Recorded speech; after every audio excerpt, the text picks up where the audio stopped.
Hello, this is Real World Audio, and today we are following up on a video. And if you have not seen, this audio properties come in twin pairs of opposition. Please check it out because I am introducing something in it which I never seen anyone describe yet, but it is very crucial. And let's just follow up on Harold's comment on it. So he says, although I've been reading and watching audio reviews for some time, I haven't encountered such a clear and credible explanation of this duality and the inverse relationship of these audio performance parameters. Is there general consensus of opinion on this issue, or is it contentious?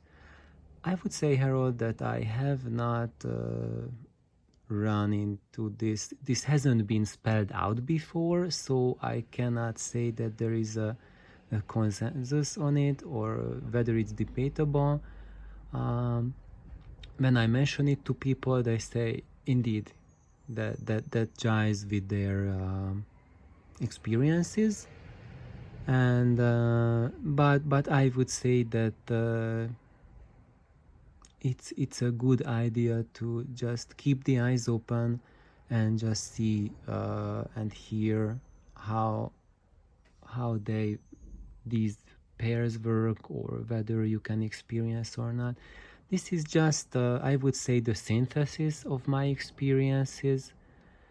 And let's go for the next part. Are you able to identify any particular equipment brands or types of equipment designs that might represent or exemplify one or the other of these qualities at the expense of its complement? Yes, actually, that's a very valid point. It is.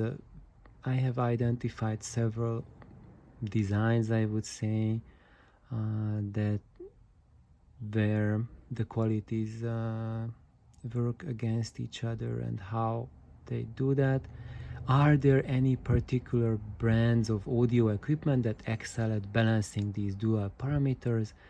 Yes, and actually I am making a little PowerPoint video on that to just show you specific examples on these things, just to get some bearings.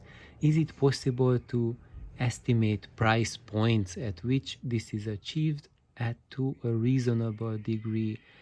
Curiously, yes, there is, and in the cheaper price category you will find balance much more often compared to going very expensive. Approximately how much must one spend on equipment for it to be fairly balanced between each of these dual parameters and not represent significant compromises in terms of imbalance between parameters? I would say that I have heard like the possibly the cheapest audiophile system I have ever heard had an amazing balance between all of those parameters. And that system was Bauer Wilkins basic DM302 loudspeakers, the model that they made 20 years ago, a basic NAD amplifier, the bottom of the line Rotor CD player with Van den Hoel cabling. And this absolutely introductory system just delivered a really good balance for all of those parameters. So when we look at resolution and tonality, it had a relatively little resolution, but it had pretty good tone at the same time. So it could play even a human voice or an orchestra with a credible feeling that you are listening to an orchestra. Of course, the detail level wasn't there, but the tonality wasn't skewed either. It had a good balance between imaging and dynamics. It had moderate dynamics and moderate imaging, frequency extension, mid-range. Mid-range was okay, frequency extension okay, nothing special, but you did not feel that it was unbalanced. So it represented a very cheap price category, well under $1,000 for the complete system, but it had such a balanced presentation that no matter what sort of musician you are, you could use it as without difficulty, because if you are a musician, you are listening to certain parameters, for example, either tonality or dynamics or the correctness of human voice or whatever music instrument you are playing, and if your system has a dual pair which is really out of balance, then as a musician you will not tolerate it. But this is a little system with a very low price point that is tolerable to everyone. But curiously, these brands that I just mentioned to you, when you go for their more expensive models, they get extremely unbalanced. And one of the very low points in my life with audio experiences was when I became a much more experienced audiophile and visited audio showrooms which carried these brands, and finally I got to hear their higher end models from BMW and Rota, and it was a huge disappointment for me because they were extremely unbalanced. And yet of course we got much more resolution, much better frequency extension, but tonality had issues, mid-range has huge issues. So even though those systems were much more revealing or much higher class, as we would call them in audiophile circles, a much higher level system, but they delivered a much lower quality overall presentation, and to my ears it was a little bit very disappointing. And at that time I mentioned this to my mentor, who actually did not carry any of these brands, and that's why I had no experience for a long time with any of these brands. And he indeed mentioned that their, for example, Bauer Wilkins higher end loudspeakers, they do not, I would say not even higher end, but they're more expensive models. They start playing around with Kevlar drivers and all sorts of technologies versus their entry-level model, which had paper cone drivers. And the paper cone drivers, they give and present a natural tone to the mid-range, and when you swap it for Kevlar, then that will offer potential for higher resolution, but just look around. Is there any music instrument made of Kevlar? No, it to me it gives a really plasticky aftertaste to the sound it makes, and it's I would say here when we read further.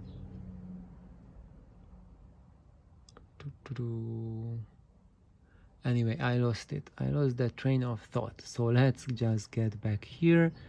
I realize these are difficult questions to answer to and subjective to some degree.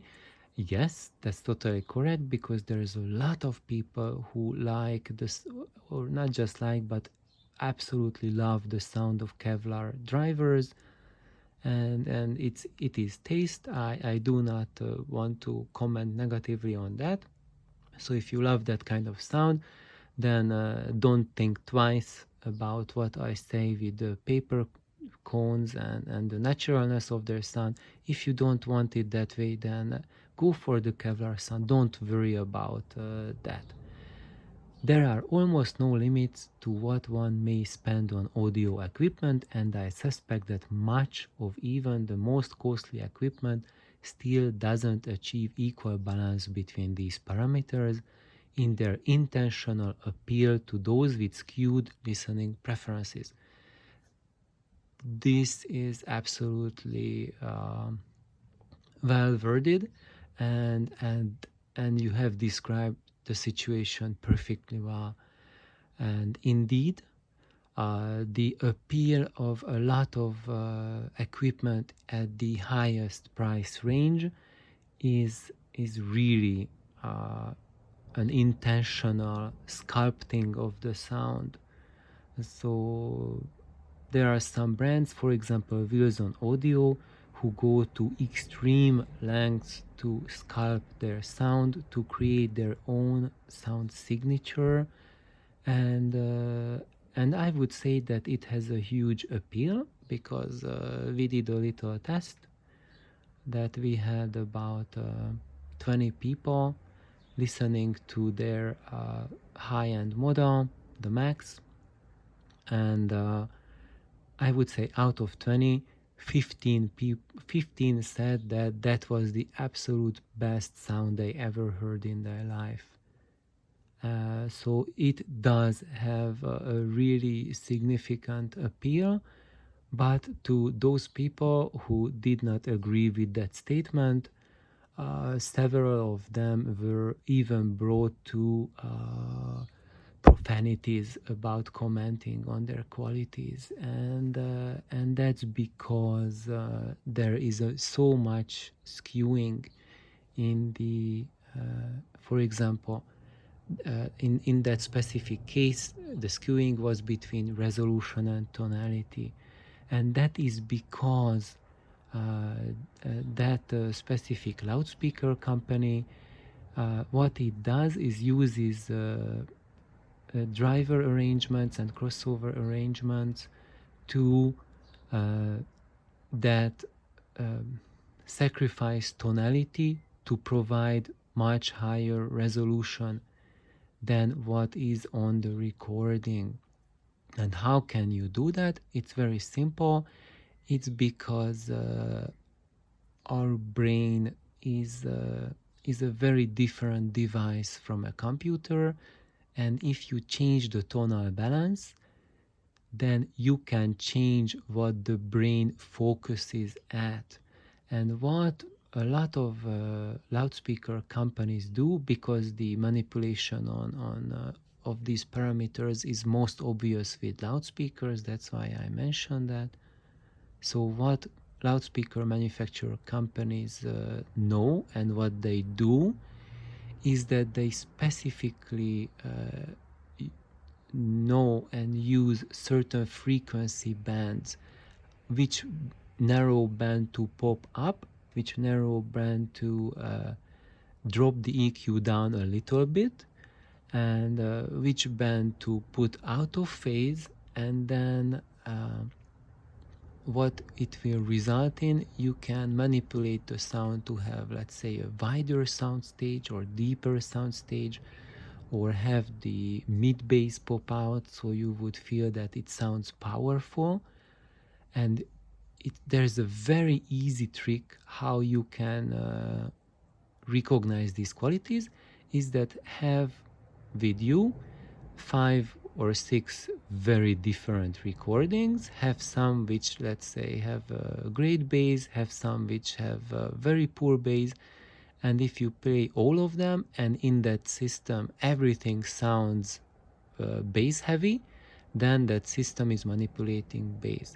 Or take recordings with great imaging, poor imaging, and if all of them throw a spectacularly wide image, then that system is tooling with you, because you will hear a balanced system, and you will notice it that the more balanced the system is, when you throw recordings at it, the greater differences you can find between two recordings. And I'm not saying that the bad recordings will sound worse, not at all. Curiously, even the bad sounding recordings will be much, much more listenable and tolerable compared to listening to a system where resolution and tone is skewed. So if this parameter is skewed so that resolution is really jacked up and tonality severely compromised, those systems will not play anything, just a few recordings which have been recorded to really narrow parameters. Then you will have that spectacular resolution, and if your recording is not like that, then it will be very edgy, very bright, very hurtful, a lot of listening fatigue added to it.